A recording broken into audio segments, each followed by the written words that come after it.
Assalamualaikum warahmatullahi wabarakatuh. Perkenalkan saya Muhammad Fazrul Islam dengan NIM 21042173. Pada video kali ini saya akan eh, menyampaikan materi tentang yang pertama yaitu pembinaan karir ASN, P3K, TNI, dan Polri. Pembinaan karir ASN 1. Pembinaan karir adalah proses pengembangan karir individu untuk mendukung organisasi dan individu secara profesional. Tujuan mengembangkan karir ASN yaitu meningkatkan kompetensi ASN dan mendukung peran ASN sebagai pelayan publik yang efektif. Contoh pengembangan karir yaitu rotasi jabatan, promosi, dan penugasan khusus. Selanjutnya, pembinaan karir untuk P3K. P3K atau pegawai pemerintah dengan perjanjian kerja merupakan pegawai yang memiliki kontrak kerja spesifik dengan pemerintah dan memiliki fokus pada tugas-tugas teknis dan profesional. Pengembangan karir P3K berupa pelatihan berbasis kompetensi dan evaluasi berdasarkan pencapaian tingkat kerja. Selanjutnya, pembinaan karir TNI dan Polri. Pembinaan karir TNI dan Polri berbasis satu pangkat, yaitu hierarki dalam struktur militer dan kepolisian. Kedua, jabatan berdasarkan kompetensi, loyalitas, dan prestasi. Selanjutnya, sistem rotasi jabatan untuk mengasah keterampilan lintas fungsi. Selanjutnya itu peran Kementerian PAN-RB. Kementerian Pendayagunaan Aparatur Negara, Reformasi Birokrasi atau PAN-RB bertugas merancang kebijakan kepegawaian nasional dan melakukan evaluasi reformasi birokrasi. Contoh programnya yaitu pengembangan e-government dan penyederhanaan struktur birokrasi. Selanjutnya, kedudukan lembaga administrasi negara. Lembaga administrasi negara merupakan pusat pendidikan, pelatihan, dan inovasi administrasi publik. Dan LAN juga mendorong penelitian kebijakan publik. Fungsi utama LAN adalah mengembangkan modul pelatihan ASN dan menjadi think tank bagi reformasi birokrasi. Selanjutnya yaitu kedudukan Badan Kepegawaian Negara atau BKN. BKN merupakan badan yang melakukan pengelolaan data kepegawaian nasional, dan penyelenggara seleksi CPNS berbasis teknologi atau CAT. Tugas utama dari BKN adalah monitoring dan evaluasi kinerja ASN dan penyelesaian sengketa administrasi kepegawaian. Selanjutnya itu kedudukan Badan Kepegawaian Daerah. BKD berperan dalam mengimplementasikan kebijakan kepegawaian pusat dan pengelolaan promosi dan mutasi ASN daerah. Contoh program BKD yaitu pelayanan administratif berbasis digital. Selanjutnya yaitu tentang netralitas aparatur sipil negara atau ASN.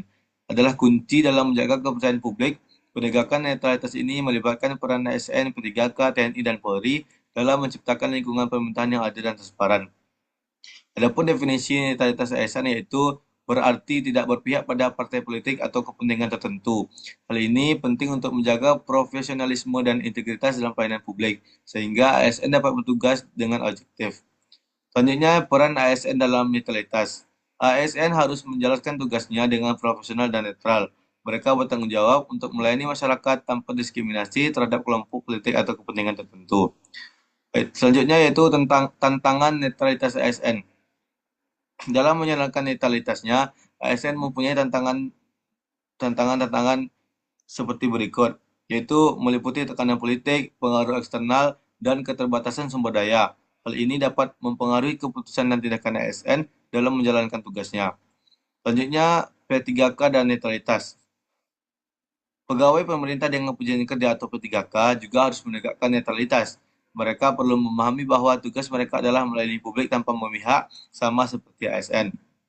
Selanjutnya, peran TNI dalam netralitas. TNI memiliki peran strategis dalam menjaga stabilitas dan keamanan. Mereka harus tetap netral dan dalam konteks politik untuk mendukung pemerintahan yang demokratis dan berkeadilan. Selanjutnya yaitu peran Polri dalam netralitas.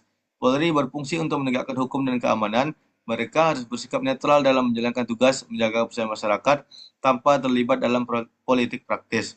Selanjutnya, strategi pembinaan ASN. Strategi pembinaan ASN mencakup pelatihan, pendidikan, dan penegakan kode etik. Hal ini bertujuan untuk meningkatkan kesadaran dan komitmen terhadap netralitas dalam setiap aspek pekerjaan. Selanjutnya, mekanisme penegakan netralitas. Mekanisme penegakan netralitas meliputi pengawasan, sanksi, dan evaluasi berkala. Ini penting untuk memastikan bahwa ASN, P3K, TNI, dan Polri tetap berpegang pada prinsip netralitas. Selanjutnya, dukungan dari masyarakat. Dukungan dari masyarakat sangat penting dalam menjaga netralitas. Masyarakat harus berperan aktif dalam mengawasi dan memberikan masukan terhadap kinerja PSN, P3K, TNI, dan Polri. Selanjutnya, evaluasi dan monitoring. Evaluasi dan monitoring harus dilakukan secara rutin untuk mengukur tingkat netralitas ASN dan institusi lain. Ini akan membantu dalam identifikasi masalah dan perbaikan yang diperlukan. Selanjutnya yaitu sengketa ASN. Sengketa ASN adalah konflik yang melibatkan aparatur sipil negara dalam pelaksanaan tugas dan tanggung jawab. Penting untuk memahami pengertian dalam sengketa ini meliputi lembaga yang berwenang seperti Komisi Aparatur Sipil Negara atau KSN. Pengertian sengketa ASN. Sengketa ASN merujuk pada perselisihan yang terjadi antara ASN dengan pihak lain, baik itu individu ataupun instansi. Hal ini sering kali berkaitan dengan hak dan kewajiban ASN dalam menjalankan tugasnya yang dapat menimbulkan ketidakpuasan. Penyelesaian melalui KSN. Komisi Aparatur Sipil Negara atau KSN memiliki peran penting dalam penyelesaian sengketa ASN. KSN bertugas untuk memberikan mediasi dan arbitrasi, serta memastikan bahwa setiap sengketa diselesaikan secara adil dan sesuai dengan peraturan yang berlaku. Selanjutnya yaitu kesimpulan, pentingnya memahami sengketa ASN dan cara penyelesaiannya melalui KSN tidak dapat diabaikan. Dengan proses yang jelas, diharapkan ASN dapat menjalankan tugasnya dengan lebih baik dan mengurangi potensi sengketa di masa depan. Demikian yang dapat saya sampaikan, lebih dan kurang saya mohon maaf. Terima kasih. Assalamualaikum warahmatullahi wabarakatuh.